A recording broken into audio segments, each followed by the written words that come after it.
It's a very good place to start, right? So go with me. Beginning of chapter 10. Is that too loud? Feels a little loud, doesn't it? It's okay. I will say this. I'm just going to pause for a second, and I hope I don't embarrass you by saying this. In our faculty meeting yesterday, Mr. Boyer was telling us about the Sabbath and the program that a number of you were involved with, though Dominique set it up. And he was saying how well done it was. And so I figured I would pass along that affirmation, that well done, to those of you who participated in that. So I'm sad I wasn't there. Sounds like it was a good time. So we're talking about senses, right? And we're going generalized first. We're talking about how the receptors work, how you actually get these sensations. And then we'll dive into the specifics. Okay? So, sensation is basically just sensory input, right? We're getting these signals from the outside to the brain. And those are, of course, carried on nerves, on neurons, right? And different receptors are stimulated by different kinds of inputs, right? And there are five different kinds of, generally, types of receptors that we see. The first one is a chemoreceptor. What do you think causes those to fire? Chemoreceptor, chemicals, right? Yeah. So these respond to changes in chemical concentration. Chemoreceptors. Certain chemicals will cause that neuron to fire and send the signal to the brain. The second one is a pain receptor. The pain receptor is looking for tissue damage. Again, we tend to think of pain as being a bad thing, but no, pain is a very good thing in the fact that it protects us.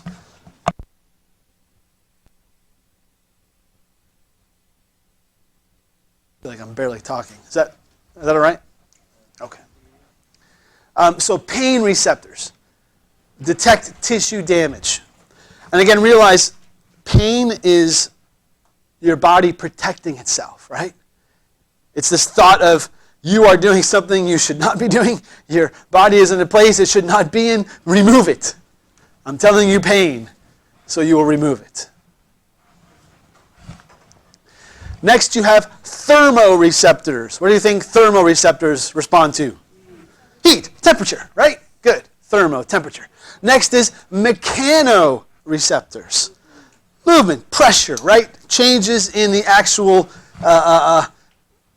tissue itself being moved, its positioning. And last is photoreceptors, which would be what?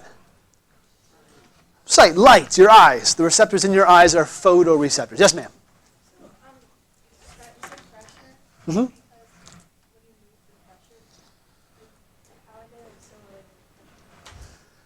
Pressure and movement, you're saying? So this, as I touch this table here, the pressure actually deforms the skin. It doesn't tear it, it's not injuring it, but that change, that movement of the tissue causes the receptor to send to my brain saying, hey, your finger's touching something. Does that make sense? So it's not damage, right? It's not pain. Like, it doesn't hurt me to touch this table, but I can feel that it's there. It's deforming my skin. Okay? 5 types. And as we go through these different senses, we'll come back to these 5 types. Like some of you already said, eyes. Sight is your photoreceptors, right? Obviously. We'll talk more about what senses are what types of receptors as we go.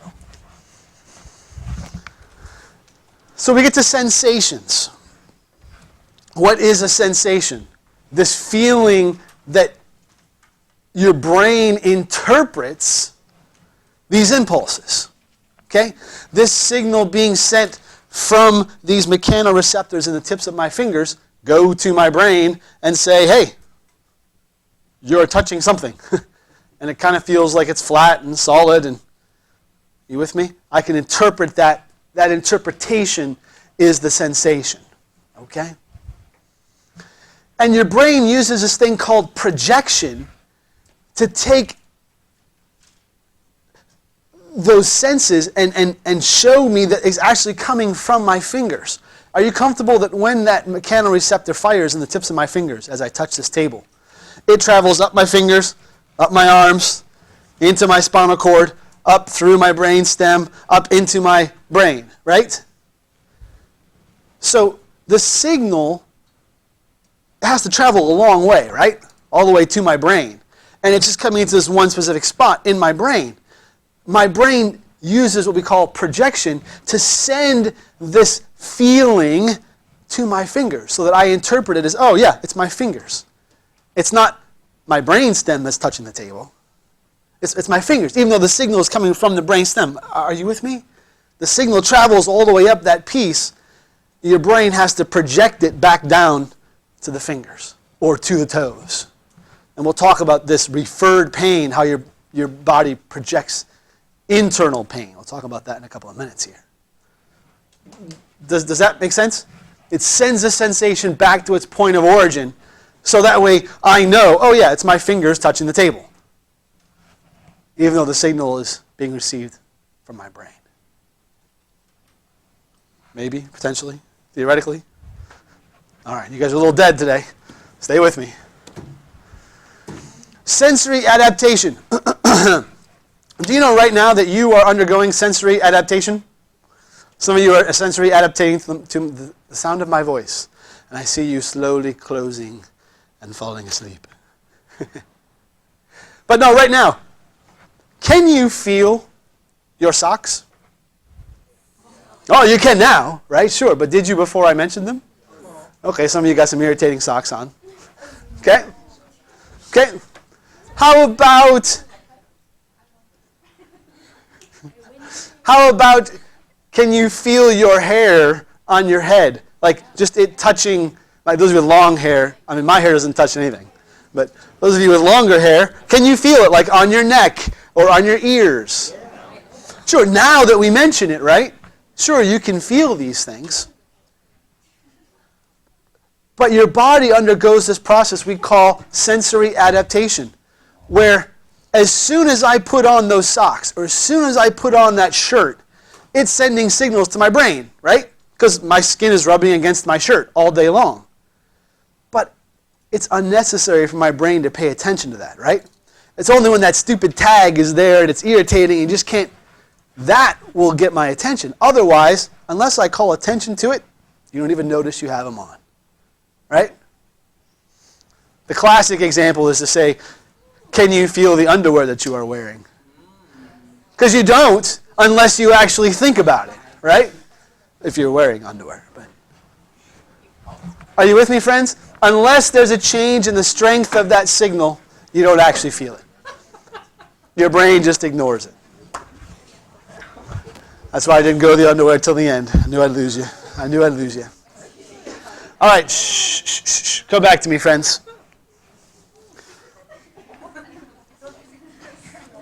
Shh. So I'm reminding you, by the way, I'm just rolling down the list here. Shh. Of your study guide. We've already covered the first two. We're talking about general senses versus special senses. Your textbook also calls them somatic senses, these generalized senses. And these are things like touch and pressure and pain. We'll talk about those guys. The special senses are seeing and touching and, seeing and tasting and smelling and hearing and balance. So we're talking specifically about those general senses first, right?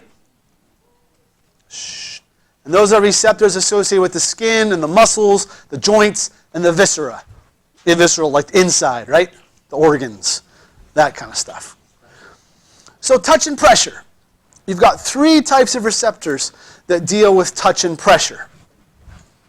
The first one is what we call the free nerve endings. And those are associated with touch and pressure. Here's our picture. Up here on the top is your free nerve endings, right? Simple neuron coming up. Almost looks like dendrites, right? like looking out. Okay, give me a signal. Okay, good. Boom, now I send the signal down the axon, right? So these are the free nerve endings up into the epithelial tissue. When there's pressure, when there's touch that happens, sends a signal. The second type is what we call the Meissner's corpuscles. And they're flattened connective tissue sheaths that surround nerves and are abundant in the hairless areas like the lips, and they're very sensitive to touch. These are your light touch receptors. We show you again the picture. This is a Meissner's corpuscle. Light touch. Okay? This would be like the palms of your hand, not palms, the fingertips of your hands. Lots of these Meissner's corpuscles where I can notice very small differences in things. You take the same thing and you rub it, let's say on my neck, I wouldn't feel it. Not nearly as sensitive, right? I don't have these light touch corpuscles there. The last of the three is called the Pacinian corpuscles. These are larger things, resemble an onion, and these guys detect deep pressure. So while Meissner's are light touch, Pacinians are this deep pressure. Sure, yeah. Things like that. Where, if I were to rub different, light things on your heel, you may not even feel it. There's so much callus and so much thick skin there. But you would definitely feel that deep pressure response there. Much more Pacinian corpuscles there. Are you with me, friends? The differences between these three? Be a nice little easy multiple choice question or a little short answer, these three, right? Good. Continuing to move on. Temperature is another one of these. By the way, let me pause. What kind of receptors would be these pressure, these free nerve endings, the Meissner's corpuscles, Pacinian corpuscles? What type of those first five? The mechanoreceptors, right? That they have to be deformed in some way to send that signal. Good. Temperature. What kind of receptors use the temperature? Thermoreceptors. Good, very good. And you have these free nerve endings that deal with heat. You have both hot receptors or heat receptors and cold receptors. And both of them have a very specific range of temperatures that they're comfortable at. So if it gets above 45 degrees Celsius, I don't remember off the top of my head how much that is. I'm going to say maybe 115, 120. 113 is what it says? Oh, good. Oh, good. Good, thank you. 113. I was close, right? That's good. So 113 degrees Fahrenheit, that stimulates pain. That there's actually these thermoreceptors will change from just, oh, this is warm, to, ow, this hurts. Right? Yeah. Yeah. So this is where it's gonna basically stop firing this that it's hot, and it's now going to transfer to the pain receptors to say, oh, this hurts. We're past the range that it feels warm. Does that make sense? And the same thing if I get below 10 degrees, which that's what, 40? No, probably 50-ish. Does it say there in your book? 50? Oh, good, yes. It's always fun because we're the only country that uses Fahrenheit. Everywhere else uses Celsius. It's all good, though. So below 10 degrees Celsius, below 50 degrees, that's, again, where it stops feeling like pain or cold and starts saying, no, this is painful. This is not good. Right? Again, it's that that lowest point that the thermoreceptors, the temperature sensors, are working. Below that, it just starts hurting. It starts giving you this pain signal. It can, sure, yeah. You do adapt. You're not actually damaging tissue at that point. Yeah, the body's saying, hey, this is much colder than I'm comfortable being at. I need some sort of insulation, or I need you to get moving to produce heat. Yeah, can't possibly wait. Are you with me, friends? The point just simply being there's a range of these thermoreceptors that work, and above or below those ranges, it causes pain. Right? Next, we get to those pain receptors. And again, there are these free nerve endings that are integrated in the skin, and when they're damaged, that's when they fire. Right? And again, that's its own type of receptor, this pain receptor. And they really don't adapt at all. For the most part, if I sit here and keep pinching Guyenda, right, causing damage, she's going to keep feeling pain. Right? Those kind of receptors don't really adapt. And there are many things that affect those pain stimulators. To talk about lack of oxygen or certain chemicals being present. But let's talk about referred pain. Stay with me, friends. Are you comfortable that you get lots of signals? Yes. What about them? Sure, yeah. It can be that maybe the receptors didn't actually grow correctly. Maybe there's a birth defect. It could be that pathway those signals take to the brain has been damaged. Someone who's paralyzed doesn't feel pain below that area. Yeah, sure. There's a number of great little pieces there. Yes? When it says that tissues are damaged, Shh. that means there's like temporary damage or like, because with damage, I feel like damage is like more. Sounds so huge. Yeah. So it's like damage, because if I pinch chest, Right. it's gonna like be like permanent. Sure. But like long term. Sure. Yeah, you're doing a little amount of damage just with a simple pinch. So do they actually get like, do the tissues actually get damaged in some way and then like have to heal or just? Well, it can be a both. That yes, there are small micro, like on the molecular level, problems that have occurred because of that pinch, and that's what's initially causing that pain. Once you stop applying the pressure, within a couple of minutes, maybe it goes away. Maybe it's faster than that. But no, you've ever been really like pinched by one of your brothers and sisters or something, and they're like, and like it bleeds, and I mean that now you've done some more significant damage. And yes, healing process. So it's all about the amount of pressure and the amount of force. Yeah. Okay. All right, stay with me, friends. Shh. Referred pain. Referred pain occurs when there's a problem in the organs. There's a problem with the viscera, and your brain interprets it being pain other places. For example, someone has a heart attack. Where do they feel pain? It's classic. Okay, sometimes it is chest, pressure on the chest, but pain is not usually in the chest. Arm, left arm. Okay, that's like your classic sign. Okay? Or even low back. And so, in the movies you always see them, they'll grab their arm and then they'll fall over. Right? That's your classic, I'm having a heart attack moment. Right? What's happening is, are you comfortable that your heart doesn't do much sensing? Like, rarely does someone ever touch your heart. And I'm not talking about metaphorically. I'm talking about physically the actual organ of your heart sensing. My intestines are rarely feeling the pressure of this table. Are you with me? So they don't have like Pacinians and all. They don't really have those receptors, but they do have pain receptors.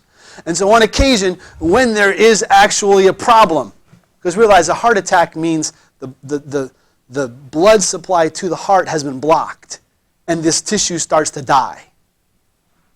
That's what a heart attack is. The muscles of the heart can't get blood, and so that hurts, right? These tissues are like, hey, I'm dying here, literally. And so they send a signal to the brain that, ow, this hurts. But the brain never gets signals of pain from your heart, and so therefore it says, well, okay, that pain must be coming from your arm. And it gives you pain, it hurts in your arm, even though the heart is the problem. Well, in some ways, yes, but realize you have to go through all of that tissue here, so it would hurt in the chest significantly. But could it give you arm pain? Absolutely, yes. I think you'd be more nervous about this knife in my heart, but yeah. There's a great picture. I didn't realize it's not. I don't have it up here. If you look, take a look, friends. Take a look on the bottom of page 266. And I'm sorry I don't have this picture here. Maybe I can pull it up on the board here, because this is a very solid.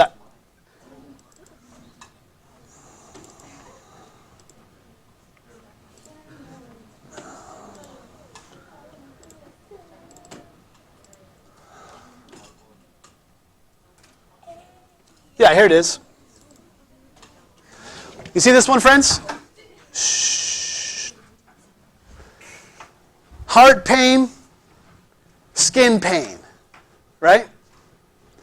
Both of those signals leave those surfaces, come into these nerves, right? Here's the nerve root. And you see they basically become all one signal up to the brain. Does that make sense? They converge. Remember these words, convergence? Two neurons coming together? It's coming together into one spot, and then one tract goes up to the brain. So the brain receives this signal and says, wait a minute. Every time that signal comes from that place, it's the skin hurting. So it must be my skin that's having a problem. I'm going to send that, I'm going to project, remember? Project that pain to this area instead of the heart. Does that make sense? Because they use the same pathway to the brain doesn't know which one it is, and it's always the skin, so it must be pain in the skin. The diagram that's there above that shows you different areas. So you have pain or problems in your lungs or your diaphragms. You could have neck pain. Liver problems, yeah, that could give you neck pain as well. Stomach problems, it can be here. It can also be in your back, like mid-back. You've got kidney problems. Boy, that could give you pain down here in your leg, below your hip.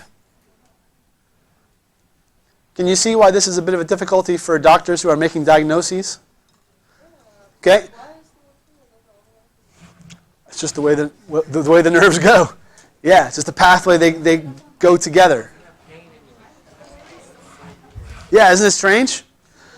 So truthfully, friends, this is what we call differential diagnosing. Someone comes to see, I need you with me, friends. Someone comes to see me as a physical therapist, complaining of neck pain, right? I do all my evaluation, all my tests to see, is it the muscles, is it the discs, is it the nerves, what's going on there? If things still don't seem right, perhaps that neck pain is coming from their lungs or coming from their liver. And there's other things you would look for to help differentiate that. I was just talking to a friend at church on Sabbath. Was having pain in his hip. Went to this doctor. It's bursitis, just inflammation. That sac, you'll be fine. Go see a PT. Physical therapist worked him up and says, something is not right here. This does not look like bursitis to me. You really need an MRI. Sent him to the doctor, and the doctor said, okay, I don't really know why, but okay, we'll give you an MRI. Turns out the gentleman had bone cancer. And this pain he was feeling was because the cancer had really affected the ball, the acetabulum, and the ball of the femur. It wasn't bursitis, it was bone cancer. But the pain was the same. Does that make sense? And you had to do this differential diagnosing to figure out which one it was. That's the fun part, to be honest, about medicine. It's trying to figure out what's going on there. So, does bone cancer Shh. produce by the bone itself, or is it just a cancer surrounding tissue that clings to the bone? No, it's actually in the bone itself. Yeah. Are you with me about referred pain, my friends? Any questions there? Pushing it back here, we're all the way down here to referred pain. Yes. When you have surgery Shh. and it hurts, is it just like where it's that hurts, or is it because you said that your actual organs don't really move, so it's just like the actual incision that hurts? Oftentimes it is that, but you certainly can get some referred pain from that. Yeah. But of course, in surgery, they have to go through all those other tissues to get to that internal organ. We talked a bit about people who are paralyzed, that they don't necessarily feel pain in their legs, right? They have no sensation, but they honestly still feel pain. People who have amputations, they've cut off, their leg has gotten cut off, yet their toes still hurt. Like that they don't have anymore, still hurt. They call this phantom pain, phantom limb pain. That, man, my toe is, or it itches. Oh, that's even worse, these guys tell me. Oh, my toe itches, but I had nothing to scratch. You understand? Sometimes on their stump, if they find where that nerve is, they can stimulate that nerve and take away the pain. Like just massage or press on that nerve, like where it's cut off. Are you with me what I'm saying? Yeah. And that can help override the signal of the brain saying, hey, no, it's good, I itched it. It stopped itching. It can be permanent. It all depends on the person. Sometimes no phantom pain, sometimes very rare, sometimes all the time. Yeah. Quite amazing. Phantom limb pain. Okay, two types of pain. You've got acute pain and you've got chronic pain. And there are actually even two types of fibers that carry these things. Acute pain is immediate. Rapid signal to the brain. And as soon as I stop pinching cayenda, it stops hurting. Does that make sense? Acute pain, very quick, up to the brain. Stops as soon as the stimulus stops. Chronic pain is much slower getting to the brain, and it continues sending the impulses even after the stimulus stops. So, have you heard of fibromyalgia? Okay? That's kind of a catch-all condition, or term, I should say. But it's this chronic pain, these low levels of pain, oftentimes, on a scale of 0 to 10, maybe a 3 or a 4 or a 5 out of 10, but it just sticks around. And oftentimes they can't pinpoint, ooh, this is the cause of it. I would say that's about the worst thing in the world. If you were to say what's your least thing you'd ever want to have, it would be something like that. This chronic pain that you can't make go away, that no one can tell you what's causing it. Ugh. No fun. Because then people think, oh, you're just faking. I just want your meds. Give me those narcotics, No, I'm just hurting and I can't get it to stop. Are you with me? Acute versus chronic. And you already know the pain impulses are up into the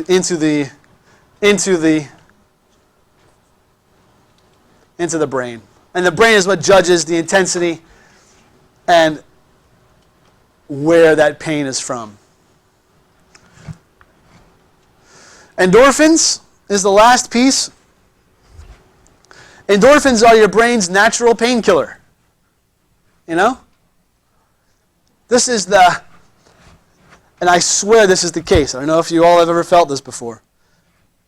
You go on these runs, you train for these runs, and you're tired, you're sore, and it's fatigued. But then afterwards, you get kind of this rush of, I'm feeling pretty good. That's these endorphins. This natural painkiller to help. Because, there's going to be some damage, some breakdowns from that running, from that exercising. But those good feelings you get from doing that helps override that piece. Many drugs, what makes them so addictive is this, that they give you this rush of endorphins and make you feel, invincible. You feel so good. But, of course, the effects of those drugs are significantly poor. And every time you take them, it lowers the amount of endorphins it gives you, so you have to take more drugs to get the same high. Are you with me? It's about diminishing returns.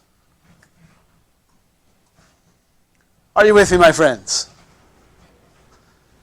Any questions there? We've rolled you through pain. Yeah, that's where I'm going to stop. We've rolled you through the 5 types of receptors and what stimulates them. Talked about sensory projection, right?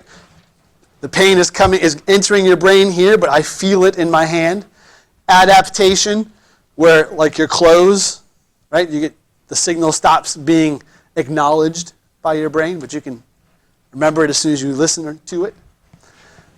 The 3 types of pressure and touch receptors, right? The free nerve endings, Pacinian corpuscles, the Meissner corpuscles, light pressure, deep pressure.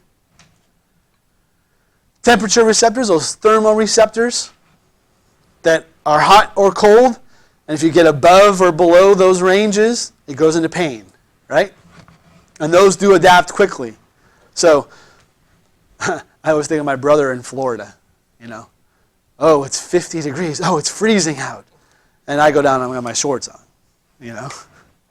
So that it does adapt rapidly. The pain, the visceral pain, the inside pain, your brain does not normally recognize that. It refers it somewhere else. If that pain's coming from your stomach, you feel it in your chest or in your arm or in your leg, other places like that. Questions you have for me? Stunned to silence. Yeah, I agree. Pretty straightforward. All right, I'm going to stop this recording.